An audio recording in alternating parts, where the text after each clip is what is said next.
Follow the money. That's what I always say. You always follow the money. Yeah. This is Follow the Money with Mitch Moss and Pauly Howard on VSiN. 1 hour on tap. Thanks for watching, as always, on YouTube TV, listening on Sirius XM channel 158, iHeartRadio, TuneIn Radio, or any of our great affiliates across the country. We will get into tonight's Major League Baseball betting card coming up in 15 minutes. A couple of bets there for myself and Derek Stevens on the program. At the bottom of the hour, they had, with their promotion, with the Cubs that they have tied into, some lucky fan won a trip to Circa when PCA walked it off last night. That's the deal that they have there. What a good friend of mine, by the way, was in Chicago this weekend, and he was at the Cubs game on Sunday. He missed that game last night by 1 day. That place was on fire last night when he hit that home run. Absolutely. All right. So yesterday on the program, we kicked around the idea of, how I like to bet backup quarterbacks to win Offensive Rookie of the Year in the NFL. Don't do it every year, but when it might make some sense where might be a weak class overall, and the guy's behind kind of a dicey quarterback who's the starter anyway, might have an injury history. This guy gets in, may have some good weapons, and the rest could be history. I made the case, I hated the pick, but kicking this around with Ty Simpson, what if something happens to Matthew Stafford? And as Jonathan Von Tobel and I discussed, the newest edition of Pod of the Futures is out wherever you get your podcasts. My whole thing is that bet's going one of two ways. Very likely burning money, Pauly, right? Because Stafford can easily play the entire year. They go on, win the Super Bowl, yada, yada, yada. However, if Stafford is hurt with enough runway for Simpson to come in and play, that 75-1 turns into, I say, less than 10-1.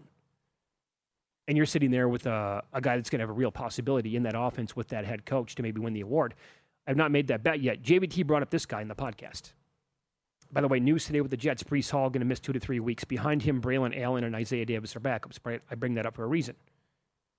He brought up Cade Klubnik, Offensive Rookie of the Year.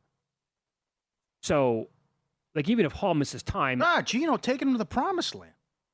Certainly. I like Braylon Allen as a backup. Isaiah Davis had some splashy moments last year. They have weapons, is all I'm saying. Garrett Wilson, A.D. Mitchell, drafted Omar Cooper. They drafted Kenyon Sadiq. They have Mason Taylor already. Offensive lines, not great. Consensus rankings checks him in at number 21 overall. But here's the whole rub on this. Geno Smith, the last 2 years, 2024 had 15 INTs, second most in the entire league, and 17 INTs last year. That led the league. 23 turnover-worthy plays in 15 games last year, tied for the third most. 18 turnover-worthy plays in 17 games in 2024. That's who he is and what he does. It's hilarious. Shauna can't stand him. Hates Geno Smith. Why is that? Because watching all the Raider games. Oh, the Raiders games, yeah. I can't believe how bad he was.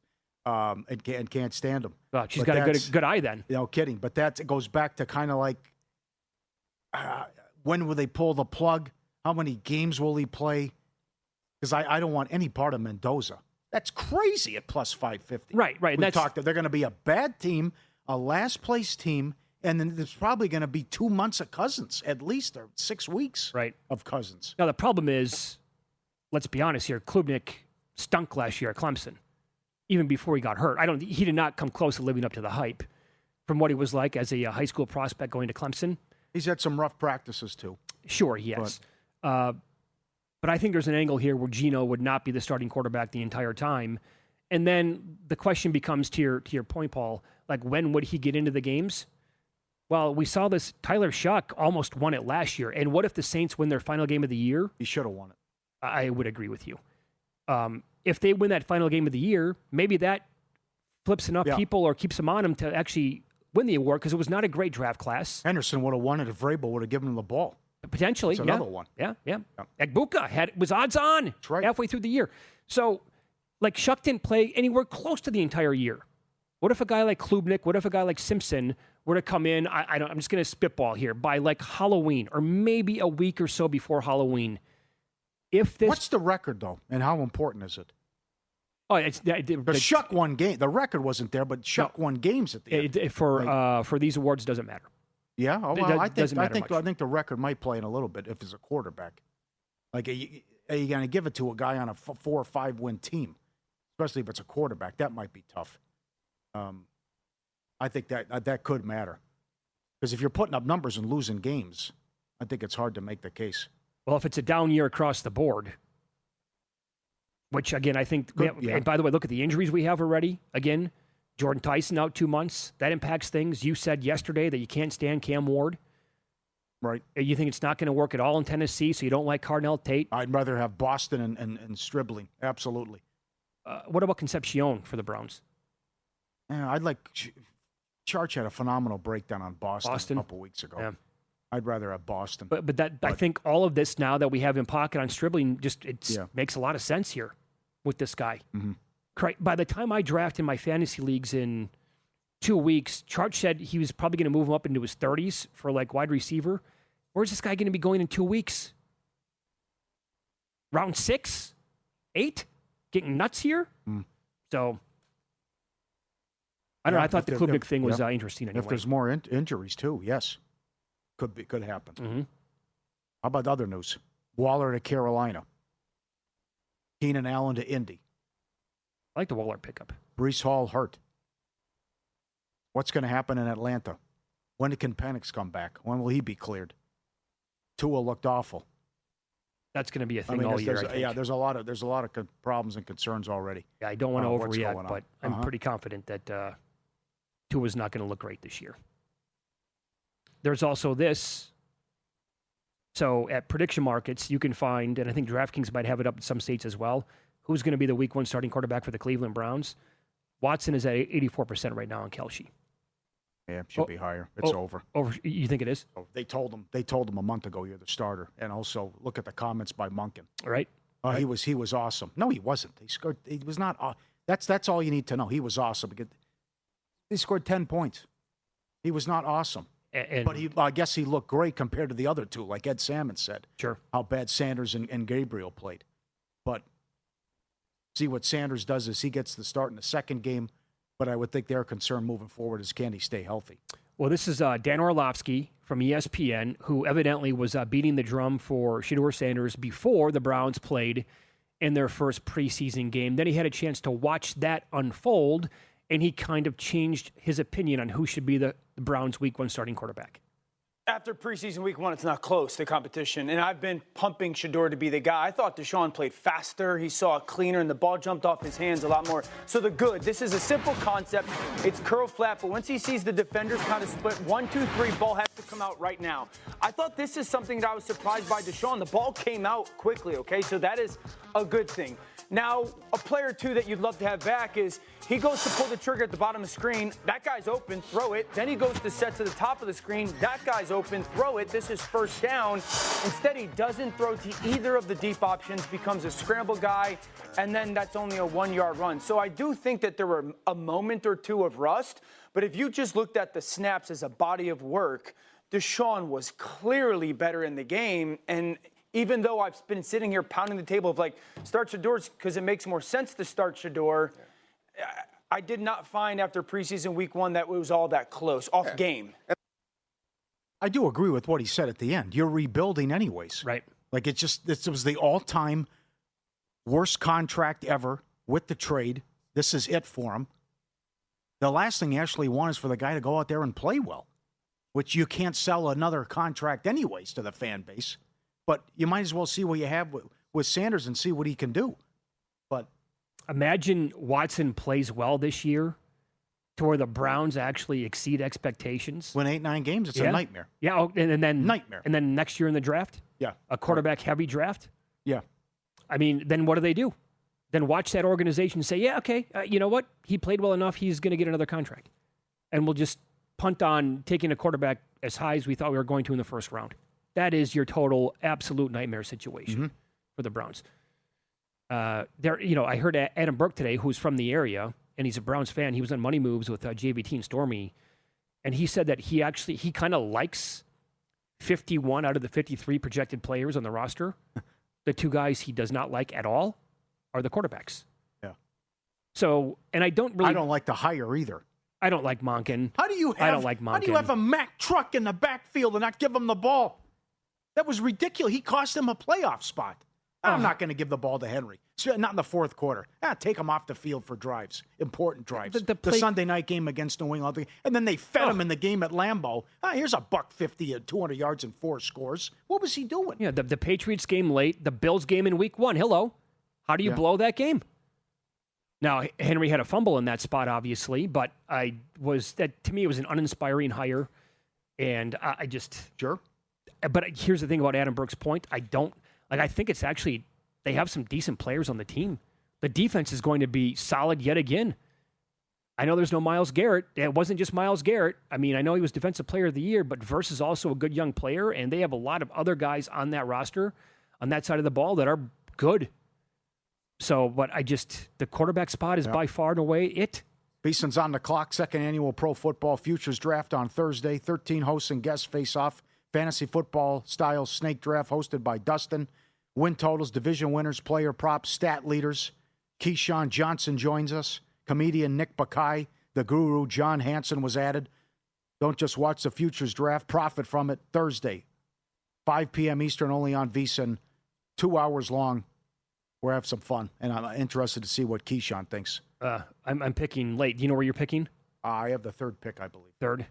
Yeah, I'm picking late, and I can already tell you I'm going to have to change my approach because I think there's one way you have to attack it in the first round, and it's all going to be gone by the time I'm on the clock. We will hit the Major League Baseball card coming up next. Bad spot for a borderline playoff team, and I'm betting against them on principle. Find out which game next here on VSiN.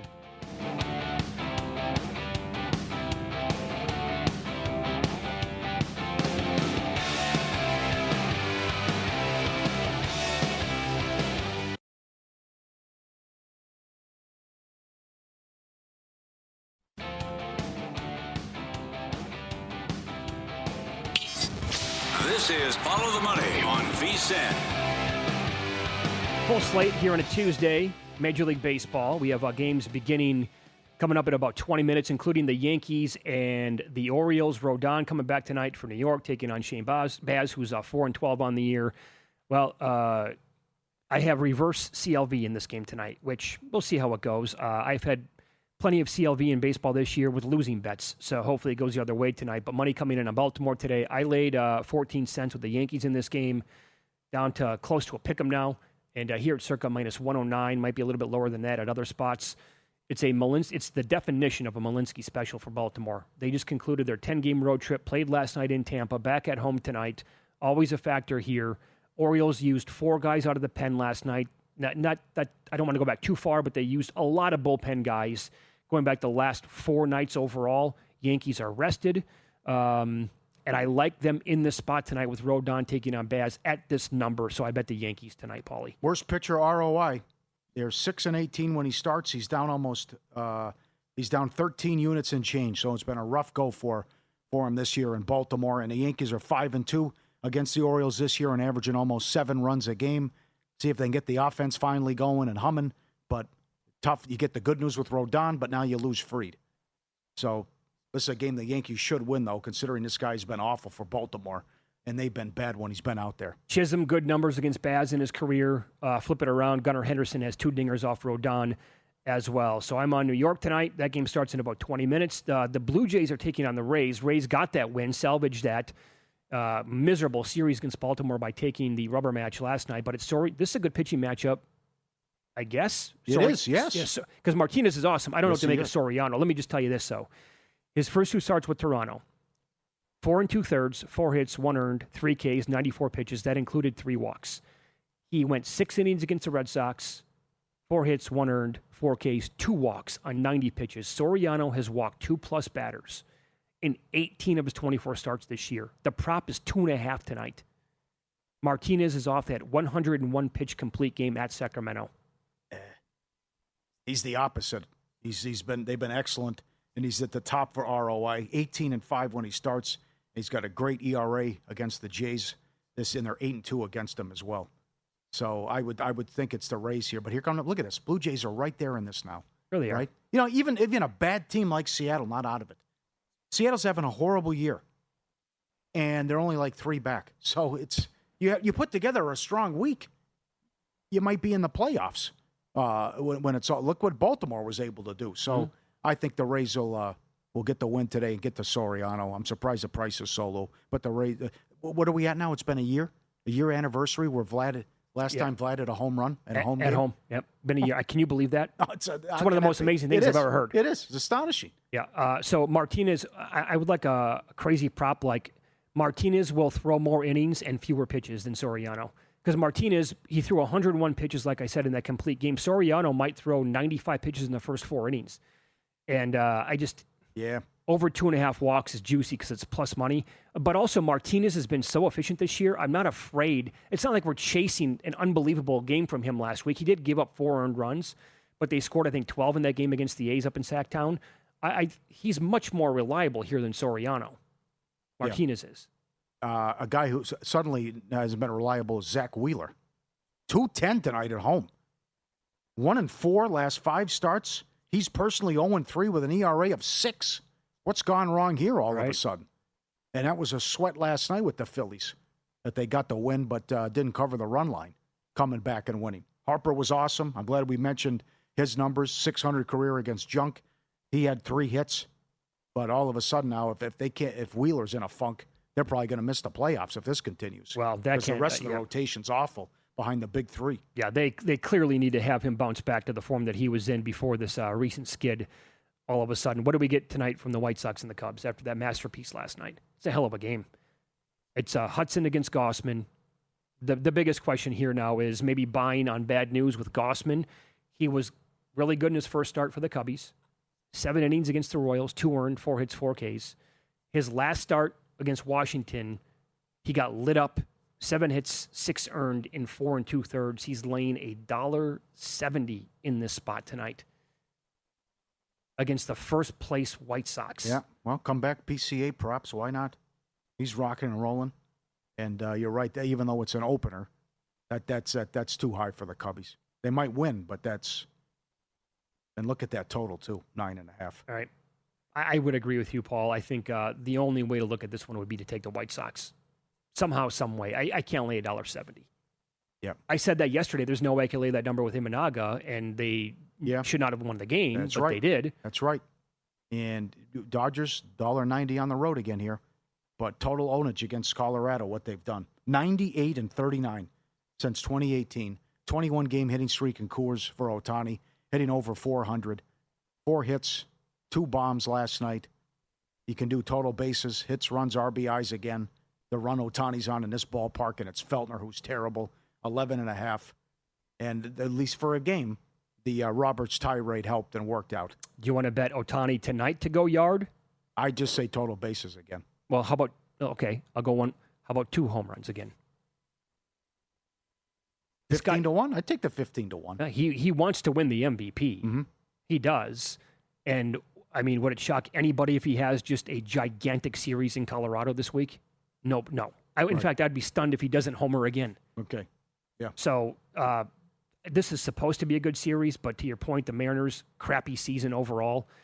On paper, good game here with Miller and Harrison. I know Greg Hoops Peterson at vsin.com was making the case for the under. I'll tell you why. Well, I don't know about that. Miller's been terrible. Well, they've lost his last 6 starts. He's 0-4 with an ERA of 6. He's terrible. Well, current form, yes. Before that, he was on a mission. And the same thing could be said about Harrison, right? But full year to date, Harrison 3.47 ERA, 11 Ks per 9 at home. Think about the differences here. Oh, yeah. 1.38 ERA at home in Milwaukee compared to 6.1 on the road. Miller 3.39 overall, 1.5 home runs per 9. But Milwaukee is last in the league in home runs per at bat, and the Mariners are last in the league in scoring at 3.9 runs per game. That's why Hoops likes the under in this game tonight. Okay. Despite both guys kind of being untrustworthy here lately. I take the Brewers. Yep. How about what Leahy's doing for the Cardinals? He goes against Abbott. 9 straight starts, 2 earned runs or fewer allowed. Sneaky good. Best ERA since late June. Fott, Melton, Leahy. He's got a 1.52. Melton's got a 1.20. Wow. Fott's got a 1.10. Walker, 0 for 15 career against Abbott. That's the other end of the spectrum. We always give you the good. There's the lousy. They continue this 11-game, 10-day road trip. And tough that they should have swept the doubleheader, but blew game 2 in the bottom of the ninth. So what do you want to do with Baez then, the young hotshot rookie? It's tough. Yeah. It's 15 for the last 15 Yeah, now? 3 home runs and not a hit since. And Abbott's a pretty good pitcher. So I would just probably look at the under stuff too until he can demonstrate he can get it going again. Isn't that fun? You're not supposed to start a career like that. I know. It's supposed to be the opposite. It's all downhill you from struggle, and then you struggle, and then you get going. It's not like you come in 3 bombs and then you can't get a hit all of a sudden. Yep. Some player props to consider tonight. Wilson Contreras for the Red Sox against Merrill Kelly in his career. .538 batting average, 4 extra base hits, and a home run. I played 2+ total bases at +125. Vargas for the Diamondbacks against Suarez, going for Boston tonight, a .450 average, 5 extra base hits, 2 home runs. He has not been hot, though, however, in general, only 4 hits in his last 10 games. I played him at almost 13-1 for a home run. Listener Lance checking in, he found 350-1 on 2 home runs. Oh, is that right? Yeah. All right. So he's taking a swing on that one. And you also have +140 on 2+ total bases there. Also, a couple of other guys here to consider. Maybe this is a team total tonight for the Diamondbacks. Perdomo against Suarez, 500 batting average. Corbin Carroll, 400, 2 extra base hits, and a home run. All right, some Nerfies and Yerfies. The number 1 team in Nerfies, Padres, 77-49 this year. It did lose last night. Mets scored 2 in the first, and then that's it, but it holds up. And then 3 guys gunned down at home for the Friars. Mike Palm's been on that twin run. The Yerfie with the Twins. It's Molly against Matthews. And another one, 16 games in a row the Yankees haven't scored in the first inning. That's pathetic. If you want to attack that one. Right. You asked the question a little earlier about team record when it comes to Offensive Rookie of the Year. McMillan won it last year for the Panthers. They were under 500. Jane Daniels. Well, they won a division, though. I mean, yeah. Jane Daniels, 10-7. Stroud, 10-7. Garrett Wilson, 7-10. The same year, Sauce Gardner won Defensive Rookie of the Year, 7-10. Another factor, by the way, that's a big deal potentially for New York. Yep. Jamar Chase won it, 10-7. I did not remember. Justin Herbert and the Chargers were 7-9 the year that he won Offensive Rookie of the Year. Really? Yeah. Yep. I think it's because they blew so many games and the coaching was an abomination. Yeah. Okay. Record does matter then. Yeah. Got to get those wins because if you're gonna come in late and only win 4 or 5 games, you're not going to get it done, especially with the quarterback position. Follow the money on VSiN, the Sports Betting Network. Circa owner and CEO Derek Stevens coming up on the program next.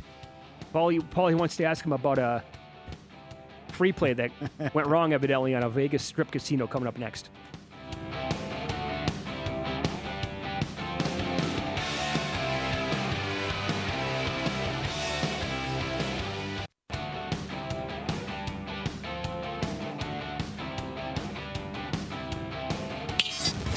This is Follow the Money on VSiN.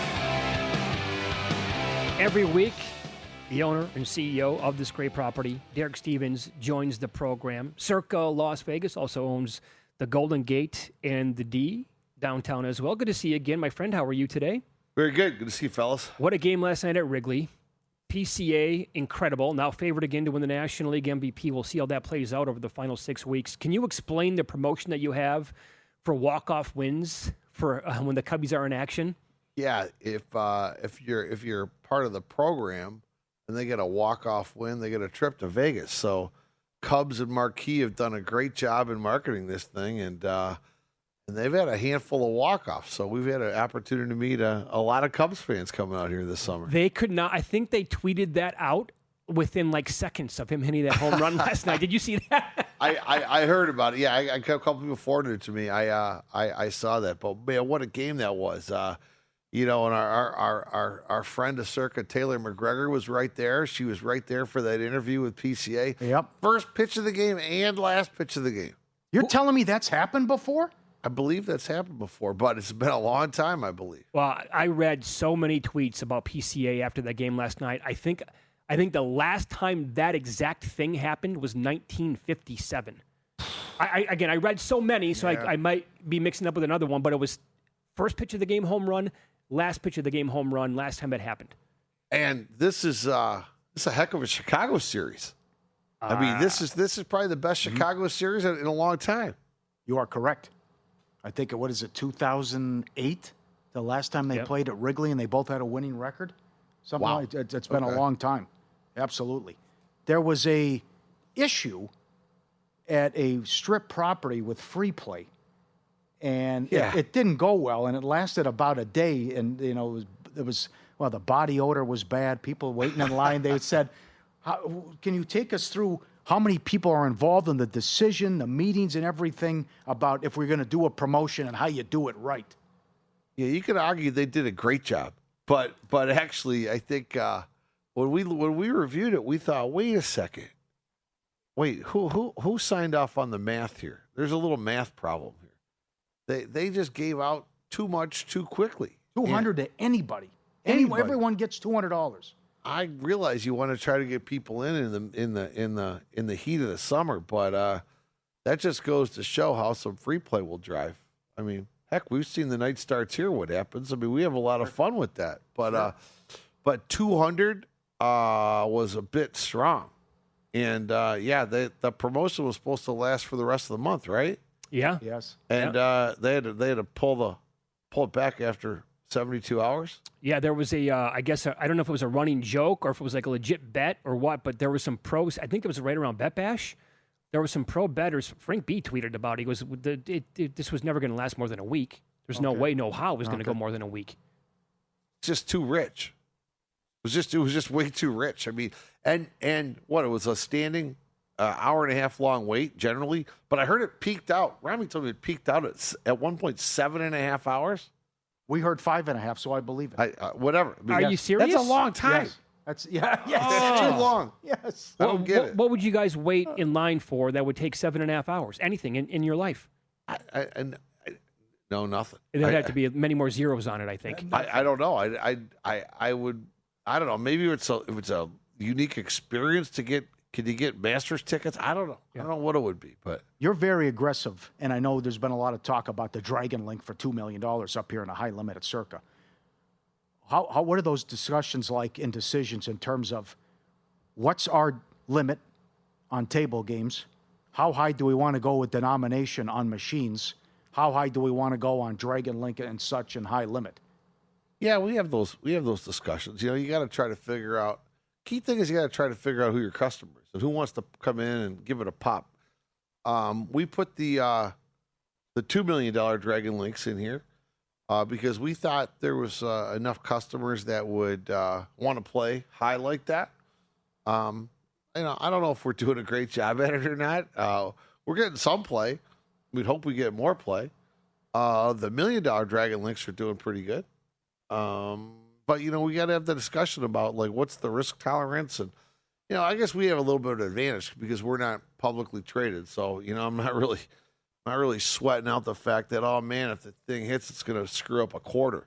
Like, so I'm not too worried about that, really. But no, you just you want to have a good balance. You want to have the right machines that customers want to play, that if they come down here, you want to provide them something they want to enjoy. Very good answer. I'm looking right now, the board behind us, I just did actually. Grandissimo, $100,000 entry for Survivor here, 20 entries. So the latest number on the board right now is approaching 9,800. That may not have been updated since this. Are we touching 10,000 yet? We are very close.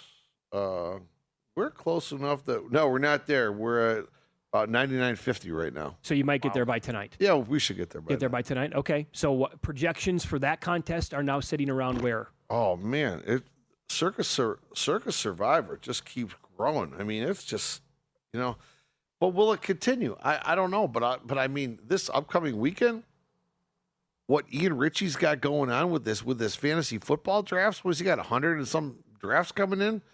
And then the next weekend, our contest sign-up weekend, and then Labor Day weekend,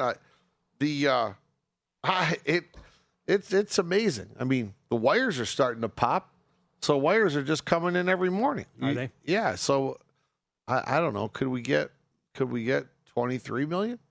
Maybe 25. Could be. Heard that number. Could be higher. On pace for 28. The Circa Grandissimo. This was a hard one to predict. Now I do know we have a handful of new players. We have a handful of couple individual Wall Street guys coming in. We got a couple of manufacturing guys that have never been to Circa before. Bar owner, like all brand new ones that are all calling, asking questions, wiring money in. So we're gonna have a pretty diverse group. And if and if some of all the same people as last year come, I mean, we ought to be able to blow through 69 people. Yeah. You know what that rate is? You feel confident that people got in last year are going to do the same thing? I don't have a great sense of that, but Okay. but I do know we have a lot of new people that heard about it like they heard about it like last year while it was going on. Right. Like, I wish I could have got in, or now people are watching the documentary, and they're I want to get into that. So we're booking a lot of hotel rooms. So I'd say Circa Grandissimo, we should beat last year. Should be good. And Circa Millions, this is the one I'm pumping for, so we don't get stuck with an overlay. 2109. We're moving on that pretty good. And if we go over this $6 million, remember all that money goes back in the pot, Right. going to the quarterly payout. So Right. should be a good first time for that. If you could bet on it right now, would you bet that Millions touches 6,000? If I had to bet, I bet it goes over. Oh, you would? Okay. I would bet. Yeah, I'd bet all three go over. It's just okay. pacing real good right Yeah, now. I mean, do you recall? I don't want to jinx it, but I mean, Sure, it's no. pacing well. Do you recall last year with Grandissimo when it really caught fire? When it was just like, oh my God, there's 3 more today and there's 5. Was it the final week or was it the final 2 or 3 weeks like we're in right now? Yeah, no, not the final 3 weeks. It was the final 10 days. Final 10 days. Yeah. So if that happens again this year. It would be all in September. It'll be last week in August, and then it takes off from there. I think you're going to get to 100. Really? Yeah, I do. Yeah. Everything that you just talked about. Wow. I don't think those people are going to forget about it. Right? That you heard from, watching the documentary. Oh, man, I didn't know about this until October 1st, whatever. I really want. They probably made a calendar reminder or whatever, Yeah. Had their people get in touch with whomever else. Couple guys came in and said, yeah, we just heard about it. And we're not big gamblers, but we want to play in Grandissimo. Like, sold a business, want to enjoy it. A couple of buddies. I'm like, okay, that's cool. Really? Yeah, a lot of new guys. So that's kind of interesting. Because I think it's going to change the strategy up a little bit. I like having all these independent thoughts. Mm-hmm. Yeah, not a big gambler. $100,000 entry? Sure, I'm in. There we go. I like it. Get 2 of them. Solid. Anything from Dana White? Dana said he's going to come by. Is he going to do Grandissimo? I think James Ferris said he was going to. So There you go. yeah. Tell his friends, get the Fertitas in, bang. Yeah, right. There you go. You get to 100. Hey, I brought this up on the air yesterday. I'm not to put you on the spot, but one of the many reasons why I just appreciate you in this spot so much is how much you care about your customers and how much you put into this whole sports book. On vacation, I told Pauly on the air, we went to the south end of the strip, multi-billion-dollar corporation. When's the last time they plugged 30 cents into their sports books? It's embarrassing. The TVs. It's just Same you TVs. can't update your TVs from the 90s? What the hell's going on here? Yeah.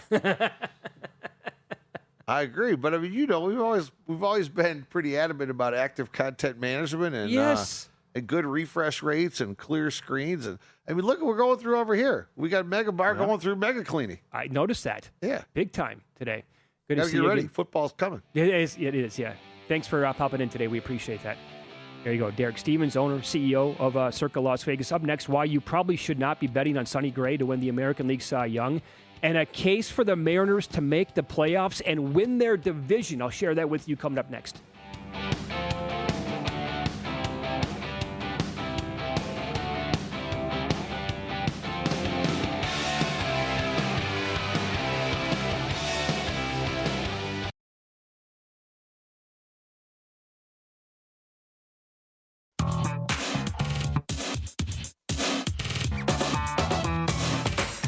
The guy has an algorithm to determine the winner of any given college basketball game. Someone gives you 10,000 to 1 on anything. You take it. Take it. Take it. I bet you $20 I can get you gambling before the end of the day. No way. I'll give you 3 to 1 odds. Nope. 5 to 1. Nope. 10 to 1. You're on. Here we go with the bets for tonight in action right now. Yankees, this game is underway. They're playing in the first no score. Runner on first away looks for the Yankees, 2 outs. I got them at minus 114. Bad number. Closed, I think, around, minus 108, something like that.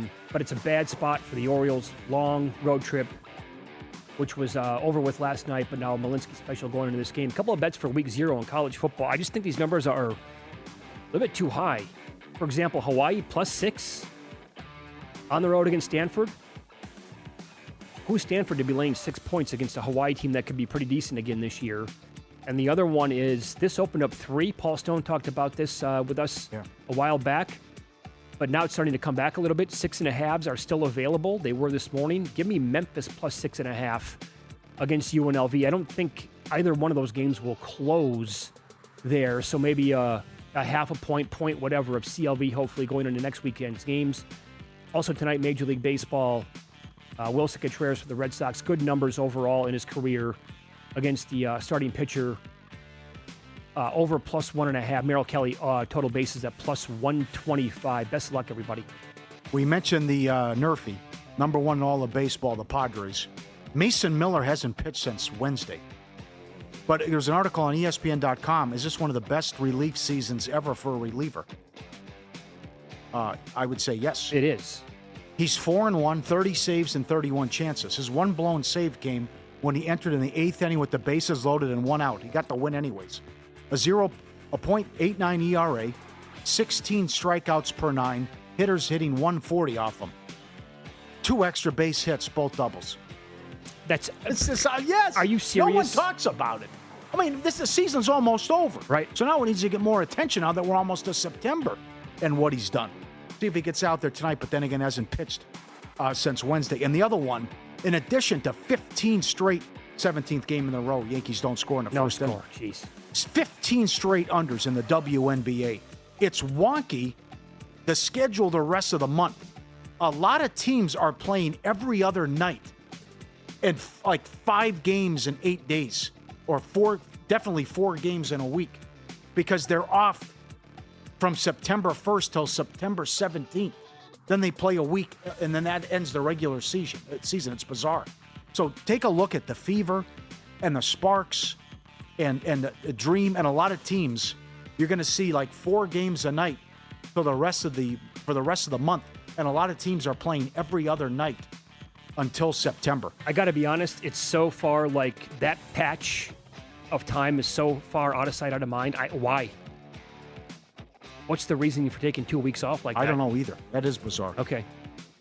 And then you're going till mid-September, ending your regular season.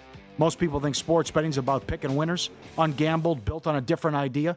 Match betting and arbitrage, a tool that teaches you how to use sports book bonuses and promotional offers to capture value, whether or not your side covers, and Ungambled backs it up. If you don't turn a profit on your bankroll in 8 weeks, they refund your membership. Start with the free guide at ungambled.com/VSiN, ungambled.com/VSiN, code VSiN for 10% off. Bet sharp, look square, Ungambled. Okay, so this is the reason why. Look, Paul, it's kind of weird, but in the last 10 days, I've had multiple people come up and tell me or ask me the question, how is it possible that Sonny Gray is 25-1 to win the American League Cy Young, thinking that he has a great shot to win? What is he, 15-2 on the year? He's got really good overall numbers, right? Yeah. Well, I would say that wins don't matter. That means nothing when it comes to the Cy Young anymore, for the most part. And there's also this then. Major League Baseball put this out today. Their latest Cy Young poll, chosen by a panel of MLB.com experts. Schlittler is 1. Cease is number 2, and that's razor thin on the odds board anyway. And those two guys they continue to have amazing seasons, so they're going to be tough to beat. Then number 3 is Drew Rasmussen for the Rays. Number 4 is Parker Messick. Before you get to Sonny Gray checking in at number 5. Wow. Now, I don't know how many of these people are actually voters, but I would say that there's going to be some sort of crossover between some of them being voters, some might not, but also they're going to be thinking the same way. I saw that, and I'm like, yeah, no, that's it. You can't bet on him to win the Cy Young. And we only have 6 weeks left of the Major League Baseball season, by the way. And then I talked about a case maybe to be made for the Mariners to bet them. How about this email from Mike, ftm@vsin.com, reminding us that the Mariners slow play it every year, then make a push. Looks like more the same as their September schedule includes 7 against the Angels, 7 against the A's, 3 against the Rockies.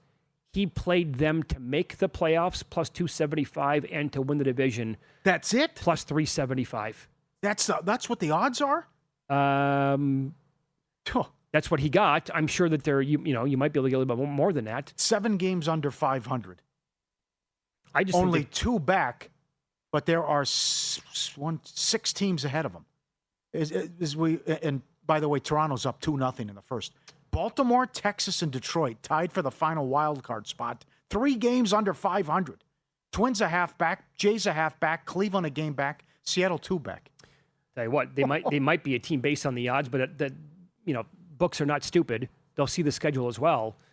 The Mariners for most wins in September could be a little fun bet to make, because if they do get hot, they'll and those bets cash off for Mike. You would think they're going to be in the mix there to have the most wins. I think the team stinks. They do. That's all. I mean, I guess the one thing they have going for them is that the rest of the American League West is pretty weak as well. I want the Astros to take off and run away with this thing, but that's not happening. Well, they have to take advantage of this. This is like you just mentioned with Seattle. Mm-hmm. They have that now. Yeah. They get here comes A's Angels for a bunch coming up. Right, and this is the stretch of games where I think I know this, the Astros were a popular bet for most wins in the month of August, and so you better start taking advantage of that like ASAP, boys. And they're in first place, and they're a game over 500. I mean, what a debacle! This is not how Manfred drew it up. Oh, hideous. Angels for 3, A's for 3. Then they go to New York. But they better, because the schedule's difficult after that. So you also, late in the season, they close Seattle and the A's. But they better go 6-1 here in these next, next 2 series coming up. I wanted to tell you about this as well. This is from Aaron Boone. He said that, and now where is it here? Aaron Judge is going to start, he's going to begin hitting progression this week. They need him back, obviously, before the playoffs. Get on that. Offense, to your point, the Nerfies, everything like that, they've been a debacle here for a while. Yes. Got some other news today, too. The Packers are going to play the starters. Denver's playing. I think I read Denver's playing the starters as well. And there was another team coming out. Now I can't find it. Another team playing the starters as well. Okay. And then, like you mentioned, what new? Mike Evans left practice with an injury. So that's good news for us, too, with Stripling. And boy, oh boy, I don't want to get crazy here, but one day after the Jordan Tyson news, 15 minutes ago, Chris Olave headed to the medical tent during practice today. He had to walk off with trainers. I don't like hearing that. Yeah. And that bet that we talked about a little bit earlier, Paul Charchian was awesome talking about Juwan Johnson. And Juwan Johnson was as high as 75-1 to lead all tight ends in receiving yards this year at FanDuel. Evidently now, since we brought it up on the air, that number is long gone. But he was 3rd last year. Can you believe? I did not know. I guess top 5 because Charch set it up like that. But he finished 3rd last year overall in receiving yards by tight end. Yeah. And this year with now Tyson missing a good 2 months now coming up. Last year, McBride had 1,200. Pitts 930. Johnson 900 overall. That's like completely under the radar. Chargers playing their starters Thursday night. There you go. That's what it was. 49ers favored, though. I'm surprised by that. Well, the Chargers also had bad news today as what offensive lineman was carted off the field. Yeah. But in a preseason, though, I'm okay with Trey Lance. And they had a blowout win against the Texans last week. But that stretch, for whatever reason, what is it? Mackinnon had it up there, vcent.com. I believe it's a 1-10 stretch in home games in the preseason going back for the Chargers. That Chargers schedule from weeks 3 through 10 is enough for me not to want to have, like, future bets on them. And one reason why I like to go with the under on their win total, actually. There's a lot to like about the team, other than the schedule. Mm-hmm. Schedule's a nightmare. Wow, that's a lot of teams, no doubt. Mm-hmm. Our great job by everybody behind the glass tonight. Stay tuned. VSiN Prime Time is next. Tim Murray, Matt Humans will take you through the entire live betting evening on tap, along with plenty of football futures on board as well. Best of luck, everybody. We'll see you tomorrow.